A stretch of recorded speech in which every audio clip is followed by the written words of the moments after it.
Oh my god, guys, you can see that. Badrinath में जैसे कि पहुंच चुका हूं और पहाड़ों का मंकी बड़े ही क्यूट से बेचारे ब्लैक वाइट वाले।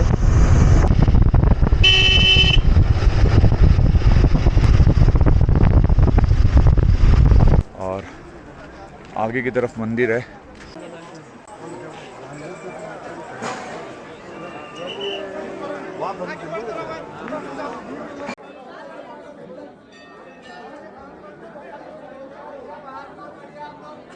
नमस्कार दोस्तों, स्वागत है आप सभी का मेरे इस नए YouTube वीडियो में। आज मैं आप लोग को लेकर चलने वाला हूं एक बेहद ही खास और पवित्र यात्रा पर। नीलकंठ पर्वत की ऊंचाई, अलकनंदा की कलकल करती धारा और बर्फ से ढके हिमालय की गोद में बसा, जिसे हम सब बद्रीनाथ या बद्री विशाल के नाम से जानते हैं। यह स्थान 4 धाम में से एक है।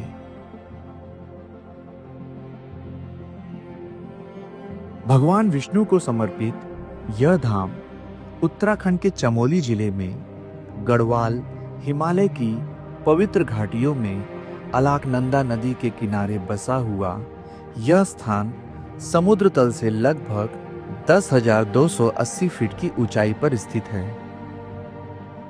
कहा जाता है कि यहाँ आकर केवल शरीर ही नहीं बल्कि आत्मा भी शुद्ध हो जाती है। बद्रीनाथ के दर्शन से जन्म जन्म के पाप मिट जाते हैं और मनुष्य को मोक्ष की प्राप्ति होती है। तो चलिए दोस्तों, शुरू करते हैं जहां आस्था, प्रकृति और रोमांच तीनों का मिलन होता है। जय बद्री विशाल।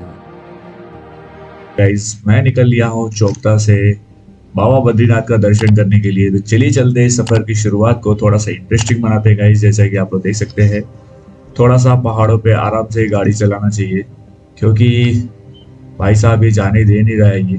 तो थोड़ा सा हम लोग आराम से चलते हैं और राइट साइड में आप नज़ारा देख सकते हो गाइस, व्यू बहुत ही ब्यूटीफुल व्यू का मजा लेते हुए।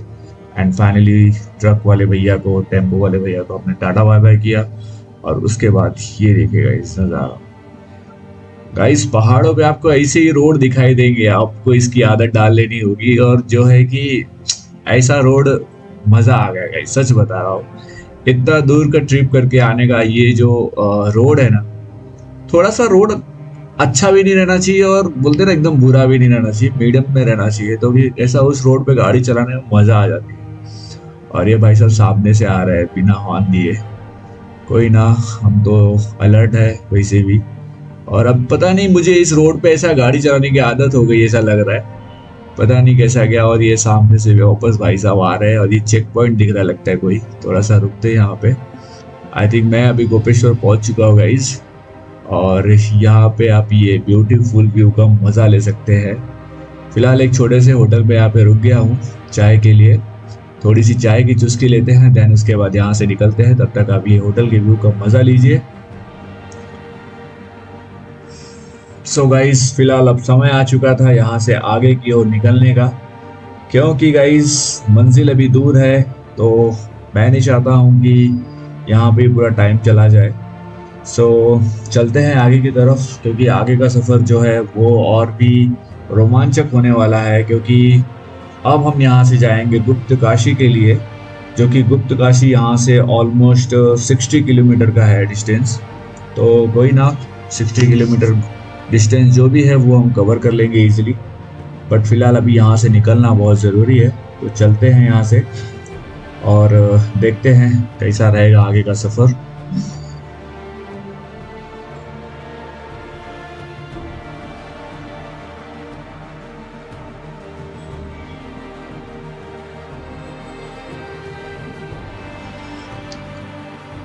सो गाइज, फिलहाल मैं निकल चुका हूँ गोपेश्वर से, और जैसा कि आप लोग देख सकते हैं गाइज, एक्चुअली सच बताओ तो बाइक से पहाड़ों पर सफर करने का एक अलग ही मजा है गाइज। एक जो राइडर होता है ना, वो बाइक लेके जब निकलता है रोड पे, हाईवे पे और पहाड़ों पे, तो एक फील आने लगती है कि yes I am a rider.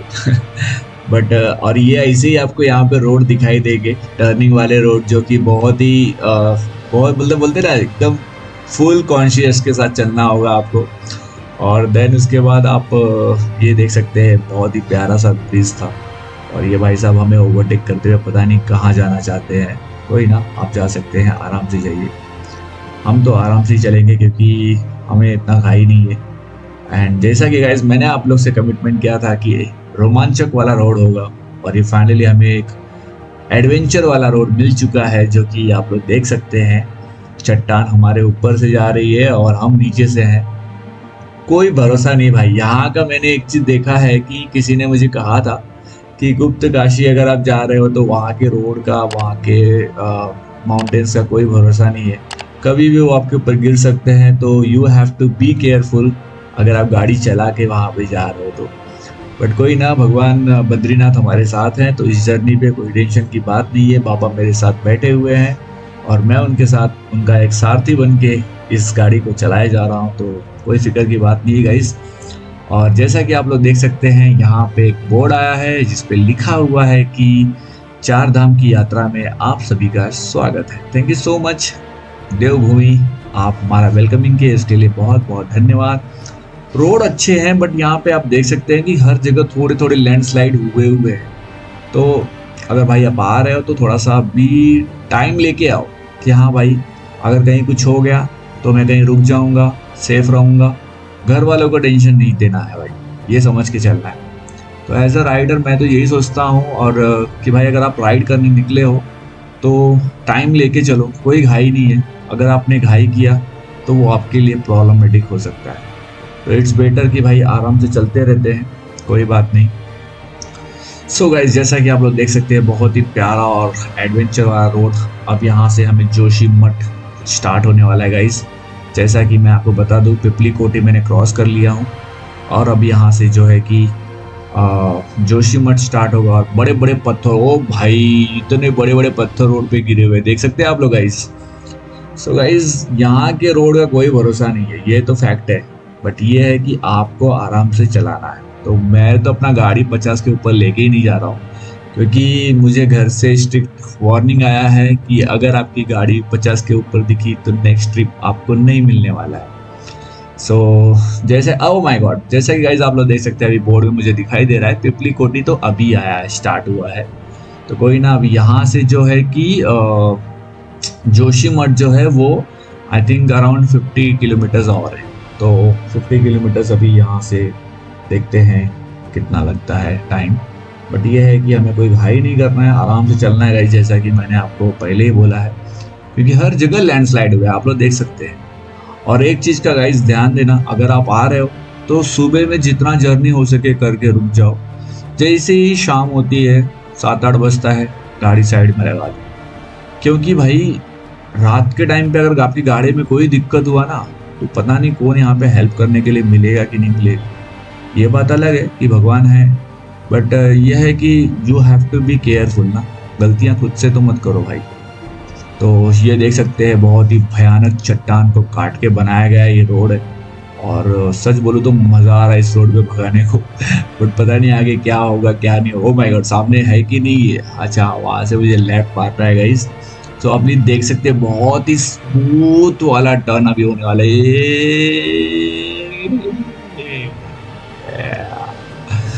मजा आ रहा है भाई, मजा आ रहा है। सच बताऊं तो गाइस, आई जस्ट वांट, आप लोग एक लाइक कर दो यार, और कमेंट कर दो। कुछ ना कुछ अच्छा तो कमेंट कर ही तो सकते हो गाइस आप लोग, तो कमेंट कीजिए और थोड़ा सा मेरा उत्साह बढ़ाइए, क्योंकि ये जर्नी मैं आप लोगों को लेके चलने वाला हूँ बहुत ही लंबा, क्योंकि मैं फुर्सत से निकला हूँ इस बार। तो जैसा जैसा आप लोग के कमेंट आएंगे वैसा वैसा मैं करूँगा। अभी यहाँ से निकलेंगे बद्रीनाथ। तो गाइज, जैसा कि मैंने आपको कमिटमेंट किया था कि बद्रीनाथ पहुँचने के बाद वहाँ से नेक्स्ट डेस्टिनेशन क्या होगा वो आप मुझे कमेंट कर दीजिएगा, ताकि मैं अपना नेक्स्ट डेस्टिनेशन बना लूँ वहाँ नेक्स्ट के लिए, नेक्स्ट ट्रिप के लिए। तो गाइज, ये जर्नी बहुत लंबी होने वाली है, क्योंकि मेरे पास टाइम है और आपके पास भी टाइम, उम्मीद करता हूँ इस वीडियो को देखने के लिए। फिलहाल आप लोग देख सकते हैं गाइज, राइडर्स लोग जा रहे हैं और सामने बहुत ही ट्रैफिक लगना चालू हो गया है। सो जैसा कि गाइस मैंने आप लोगों को बोला था कि ट्रैफिक मिलना ही मिलना है और लैंडस्लाइड तो हुए ही है। जैसा कि सोर्स के माध्यम से हमें खबर मिली थी कि लैंडस्लाइड हुआ है। तो लेट्स सी, देखते हैं कितना बड़ा ये ट्रैफिक है। ओ माय गॉड, खतरनाक भाई, खतरनाक। अटक गया लगता है मैं तो। बट गाइज मैं रुकने वाला नहीं हूँ। मैं बाइक लिया हूँ तो मैं निकलूंगा आगे, देखता हूँ क्या होगा क्या नहीं होगा। अगर कुछ बंद ही रहेगा तो रिटर्न ही आना है ना, और क्या। तो लेट्स सी गाइज, हमको तो चलना है भाई, तो चलते ही रहना है, देखते हैं। ये एक अच्छा है कि यहाँ पे सब लोग रूल फॉलो कर रहे हैं। तो ये ब्रिज क्या काम चालू है क्या है? नहीं भाई, ये ब्रिज का तो कुछ लफड़ा दिख नहीं रहा है यहाँ पे। आई डोंट नो क्या लफड़ा है, किसी से पूछूं क्या यहाँ पे? नहीं भाई, चलते रहते, देखते क्या होगा। आई थिंक चल रहा है, मूविंग ट्रैफिक है तो फिर ठीक है। अगर कहीं रुका हुआ रहता तो समझ में आता था, बट आई थिंक ये मूविंग ट्रैफिक है तो कोई ना। अरे भाई, तो कोई ना, लेट्स सी, देखते हैं क्या होता है। तो फिलहाल के लिए गाइस हम तो चलते ही रहते हैं, देखते हैं क्या होगा आगे चल के। फिलहाल तो हमको चलना है, चलना है तो चलना है। सो गाइस, जैसा कि आप लोग देख सकते हैं, बहुत ही भयानक ट्रैफिक लगी हुई है। बट ये अच्छा है कि थोड़ा थोड़ा मूविंग ट्रैफिक है और यहाँ के लोग बहुत ही समझदार निकले, जो कि वो ट्रैफिक को ब्रेक नहीं कर रहे हैं, रॉन्ग वे नहीं जा रहे हैं। कोई मेरे अलावा कोई जा ही नहीं रहा है। मैं ही एक बंदा ऐसा हूँ जो कि ट्रैफिक को, रूल्स को ब्रेक कर रहा हूँ। तो कोई ना, बाइक है गाइस, तो बाइक वाले तो जा ही सकते हैं यार, इतना तो सामने वाला समझ ही जाता है। बट ओ माय गॉड, देखा गाइस, जिस चीज का डर था वही हुआ। लैंडस्लाइड हुई है, रोड पूरी तरह से बंद हो चुका है, क्योंकि वहां पे वो भैया ने बताया कि गाड़ियां छोड़ी जा रही है, बट एक एक गाड़ियां छोड़ी जा रही है। अगर ज्यादा गाड़ियां छोड़ देंगे तो लोड आएगा और गिर जाएंगे। देखिए, यही वो जगह थी गाइस जहाँ पे लैंडस्लाइड बहुत ही गंदा हुआ है, जिसके वजह से अभी एक एक गाड़ियां छोड़ी जा रही हैं। तो एक गाड़ी जब तक पूरा क्रॉस नहीं कर लेगा तब तक दूसरी गाड़ी को नहीं छोड़ा जाएगा, ऐसा उन्होंने बताया मुझे। तो कोई ना गाइस, फिलहाल के लिए मैं तो निकल चुका हूँ। आई डोंट नो उन लोग को छोड़ने वाले हैं कि नहीं छोड़ने वाले हैं, बट कोई ना, सामने कोई दिख भी नहीं रहा है मुझे तो अब। बट ये है कि गाड़ियों की बत्तियां दिखाई दे रही है और ये भाई साहब पैदल ही आ रहा है, मानना पड़ेगा भाई।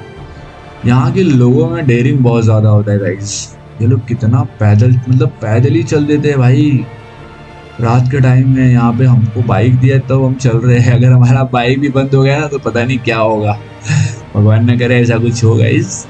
डोंट प्रे लाइक दिस कि मेरा गाड़ी बंद हो जाए। यह सुमो वाला है जो कि मेरे आगे निकला था।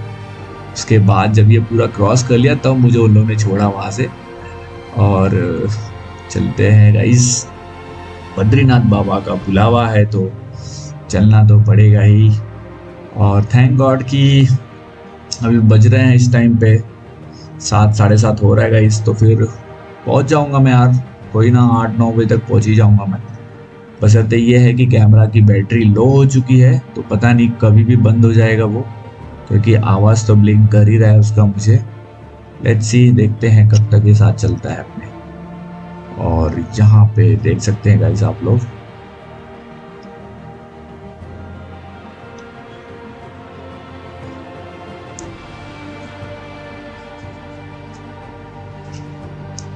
ये क्या यहाँ पे भी काम चालू लगता है, आई थिंक सो। पता नहीं भाई, पता नहीं। धीरे धीरे गाड़ी चलाना है और भाई अपने को तो पहुंचना है बस। सो आज के ब्लॉग में बात करते हैं गाइस बद्रीनाथ की। तो बद्रीनाथ में जैसे कि पहुंच चुका हूँ, अभी सुबह के 7 बज रहे हैं, बहुत ठंडी है। तो मैं भैया के पास आ गया था चाय पीने का। भैया ये देखिए चाय बन रही है यहाँ पे बहुत प्यारी, और चाय की चुस्की लिया अभी जस्ट मैंने। शादी करवा दे तेरी। बहुत अच्छा चाय है यहाँ पे। रोशनदान।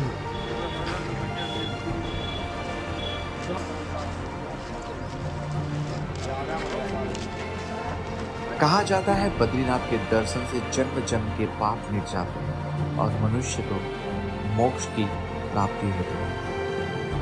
रात का समय था, करीब 9 बजे मैं पहुंच चुका था बद्रीनाथ। मौसम ठंडा था और हवाओं में बर्फीली ठंडक घुली हुई थी, लेकिन मेरे मन में बस नारायण के दर्शन की श्रद्धा और उत्साह था। थकान बिल्कुल महसूस नहीं हो रही थी। सुबह होते ही करीब 7 बजे मैं निकल लेता हूँ बद्री विशाल मंदिर के पवित्र दर्शन के लिए। चारों ओर पहाड़ों से घिरा हुआ दिव्य धाम, अलकनंदा की कलकल की ध्वनि और मंदिर की सुबह की घंटियों की आवाज सब मिलकर अलौकिक वातावरण बना रहे। कहा जाता है कि भगवान विष्णु ने यहाँ अलकनंदा नदी के किनारे गहन तपस्या की थी। हिमालय की ठंडी हवाएं और बर्फ के बीच जब भगवान ध्यान में लीन थे, तब माता लक्ष्मी ने बद्री वृक्ष का रूप धारण करके उन्हें छाया दिया था। इसीलिए स्थान का नाम पड़ा बद्रिकाश्रम और बाद में यह कहलाया बद्रीनाथ। शास्त्रों के अनुसार बद्रीनाथ धाम की स्थापना आदि शंकराचार्य ने की थी। यही वो स्थान है जहां पांडवों ने महाभारत के युद्ध के बाद मोक्ष की प्राप्ति के लिए भगवान विष्णु की पूजा की थी। माना जाता है कि यहाँ दर्शन करने से सारे पापों का नाश हो जाता है। पर दोस्तों, कभी आपने ये सोचा कि भगवान नारायण को तप की क्या आवश्यकता पड़ी? तो चलिए मैं आपको बताता हूँ। एक बार देवताओं ने और ऋषियों ने भगवान नारायण से प्रश्न किया, भगवान आप तो स्वयं पूर्ण काम हो, सर्वशक्तिमान हैं, फिर भी बद्रीवन में तपस्या क्यों कर रहे हैं? कर्म और तप का आपसे क्या संबंध है? भगवान नारायण ने मुस्कुराते हुए उत्तर दिया, कर्म की पत्नी है तपस्या। केवल कर्म करते रहने से पूर्ण फल नहीं मिलता है। जब तक उस कर्म को तपस्या का साथ न मिले, तब तक उसका परिणाम अधूरा रहता है। अन्य युगों में जैसे कि सतयुग, त्रेता युग, द्वापर युग, मनुष्य दीर्घायु था, सामर्थ्यवान था और कठिन तप करने में सक्षम था। इसीलिए वे स्वयं तप और साधना करके अपने कर्मों का फल पा लेते थे। परंतु कलयुग में मनुष्य की आयु बहुत ही छोटी होगी, धैर्य और सामर्थ्य घट जाएगा। लोग भाग दौड़, मोह माया और शारीरिक बंधों में इतने बंध जाएंगे कि कठोर तपस्या कर पाना उनके जीवन के लिए लगभग असंभव होगा। इसीलिए भगवान नारायण ने कहा, मैंने संकल्प लिया है कि कलयुग में जन्म लेने वाले प्रत्येक मानव के नाम से मैं स्वयं तपस्या करूंगा, ताकि उनके कर्म अधूरे न रहें और उन्हें मोक्ष का मार्ग सरलता से मिल सके। तो दोस्तों, यही वो जगह है जहां भगवान नारायण आज भी निरंतर तप कर रहे हैं। उनका ये तप ही कलयुग के मनुष्य के लिए ढाल और मार्गदर्शक है। श्रद्धालु जब बद्रीनाथ के दर्शन करते हैं तो वास्तव में वे केवल मूर्ति के नहीं, बल्कि भगवान की चल रही तपस्या का प्रत्यक्ष अनुभव भी करते हैं।